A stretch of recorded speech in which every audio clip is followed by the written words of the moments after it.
Folks, obviously you couldn't have asked much more. 2-0 to start the season. How would you sort of rate the way things have started off? I think we've played two, opposition teams that have been pretty determined to do well against us. Port Adelaide off the back of us having beaten them a few times in a row now, and their disappointment in finals last year, they really turned up to play in round one, and we had a hell of a fight on our hands. And then, we had Essendon last week, who had been under the media blowtorch in Melbourne for all week, and they'd copped a fair bit of criticism, so we got them with a point to prove as well. So to come away from both those games with wins is a real positive. It's this time last year we were 0-2, so it's good to be 2-0. We're probably not playing our absolute best football yet, but I mean, to a degree the opposition decide that. Every game's been a tussle, and we've shown really good mental courage in both games to emerge with the victory. So we're going to keep trying to build on that. You talked all pre-season about fighting through adversity or fighting back from adversity. You must have been pleased to see an example of it so early in the season the other day. Yeah, well, we saw it against Port Adelaide as well. We were 4 goals down during the third quarter, and then poor start on Saturday, and a very parochial Essendon crowd. Lots happening. So our group, I mean, that's what you hope for as you develop a group, is that they learn from all the previous experiences that they've had, and they can find a way in those adverse situations to work through it. So far so good, but we're only 2 games into the season, so a long way to go.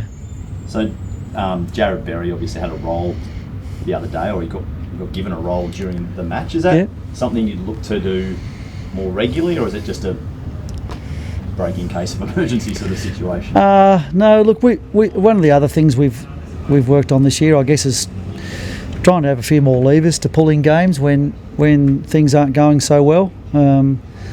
So that's one we would certainly consider if there's an opposition midfielder causing problems, which Zach Merritt was clearly doing early in the game on the weekend, and that's what we decided to do. Will we do that every week? Not sure. It's good to have a player like Jared Berry who can switch from being an offensive ball hunting midfielder to playing more of a tagging run with role, and I feel like we've got another guy that can do that as well in Dev Robertson. So to be able to pull that lever, you've got to have those guys in your side to do it. So we did that on the weekend, and it worked out okay for us. I know he wasn't strictly like a run with or a tag or whatever term you want to use, but why do you think that sort of type of players tend to have gone out of fashion a little bit? I think it's a lot because teams play systems, both defensively and offensively, and at stoppage, and there's certain positions that players need to be in at certain times, and so if you decide to do that, then basically what you're offering the opposition is the opportunity to destructure you somewhat. So that's probably why there's a bit of reluctance. I don't think there's any right or wrong on that question. I mean, we've faced the same question that we had last week many other times and decided just to back our blokes in. So I just felt Merritt was so dominant and he was kicking the ball so well inside 50 that we needed to do something about it. On the flip side of that, do you expect Lockie to get a bit more attention this week, considering how damaging he was in the game on the weekend? Oh, potentially. But I don't know whether North play a tagger all that often. So, as I say, it's not necessarily going to happen. It seems obvious to people who observe the game, but it's a bit more complicated than what it appears to be. So the answer to that is I don't know what they'll do, but we'll be prepared for whatever we'll have a contingency if they tag Lockie. I mean, the way Lockie plays, he wins a lot of contested ball. It's not like he's playing on the outside waiting for a handball receive. He goes and gets it, so he's a hard man to stop. Yeah, I mean, we saw in the past there are some guys who were sort of considered untaggable in sort of like the Gary Ablett Juniors of the world, that you can put someone on them but you can't stop them anyway. Is Lockie in that sort of realm of guys that even if he does have close attention, there's not much you can do? Well, that's probably something you've got to ask the opposition coaches. You know, I don't sit at their selection table and hear their conversations. They may or may not be saying that. I don't know. But from my perspective and our perspective, I think every player in the league is taggable. You just got to know how to do it, and you've got to do it in the right circumstances and have the right player with the right physical attributes and attitude to get it done. So Nobes has sat at your selection table. Yeah. He knows a lot of his team. I know it's different. I know he's been gone for a while, but it's been gone for a while. He has. But the game moves on quickly. The play, there's a lot of familiar faces to him though. Yeah. Were they involved as well? Oh well, you'd hope so. I mean, Nobes left our club 18 months ago, so you'd think quite a few of our players have changed and got better since then, and that we do some different things with our game plan, that we use our players a little bit differently. So, he knows some of their idiosyncrasies, but he hasn't been around for a while, so he doesn't know everything. Just on Zorks, he's clearly showing a lot of courage at the moment, isn't he, to keep getting up the way he is. Can you describe how much of a leader he's become with what he's going through? Are you suggesting he's injured? You tell me. Well, you tell me whether we put players out on the field that are injured. Would we do that? I don't think so, but I know he's obviously strapping up. And he's as I've explained it many times. He had an operation. He's got some scar tissue there, and it gets a bit sore when he does a bit of work. So, as you saw last week, as the game went on, he got a little bit sorer and sorer. But he finished the game. I think he had 30 odd possessions, and he was a really good, one of our better players. He's recovered better this week than he did last week, and he was out there running this morning, which he wasn't doing this time last week, which is what our medical people said would happen. That it's best for him to continue training and playing, and that soreness will gradually work its way out. As opposed to stopping altogether, then he deconditions and then he's got to get going again, and he misses a lot of weeks. So I trust what they've got to say, it was a good effort by him to get up last week, there's no doubt about that, and he played with a lot of courage and he led the way, and he was an important part of our victory. So that's the pathway that we're on at the moment with Zorks. Just on his move, Fags to half-back, he's played 200 odd games as a mid and half forward.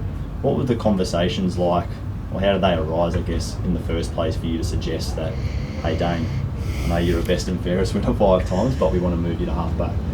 No, I think what we noticed last year a bit in his games was that he, as a midfielder, when he got the ball on the back half of the ground, he's really constructive with his ball use. He used to get down there a bit, and whenever he got it at half-back and used it, we often scored, and that's probably where the seed was sown in my own mind. And it gets harder for guys as they get a bit older to play big minutes in the midfield and cop all the attention that he cops. And to be honest, I learned a little bit of that from my Hawthorn days. Luke Hodge went to half-back later in his career, so did Sam Mitchell, Sean Burgoyne, those guys, and it sort of elongated their careers somewhat. It's just a little bit easier to play at half-back physically.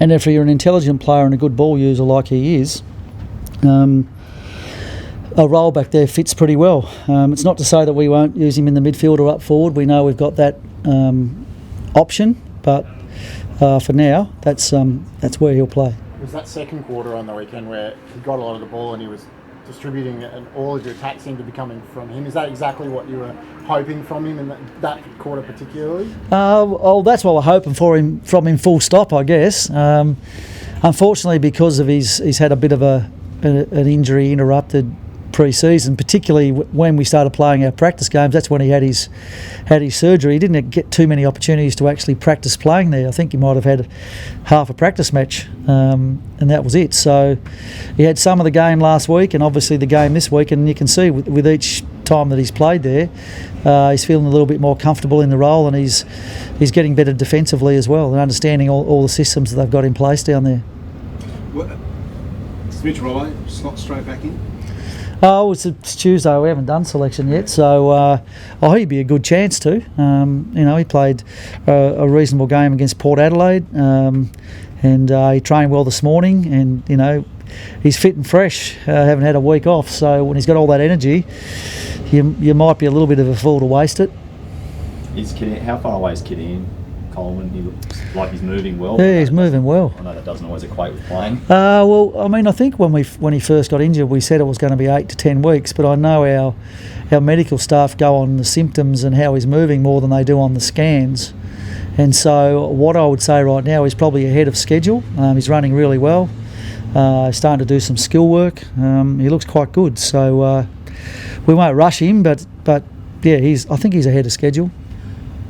Is Zork's minding his spot, or when Kadeen's back, does Dane stay there? Yeah, I don't know. We got options there. I mean, Zorks can go back into the midfield. Noah Answorth's played a lot of wing time for us over the pre-season. He's down back at the moment, but he can go to a wing. So we've got a few options there. No, not locked in really. It's not a thing that Dane's playing there because Kadeen's injured. It's just we like the idea of him playing there, and we're going to give it a go.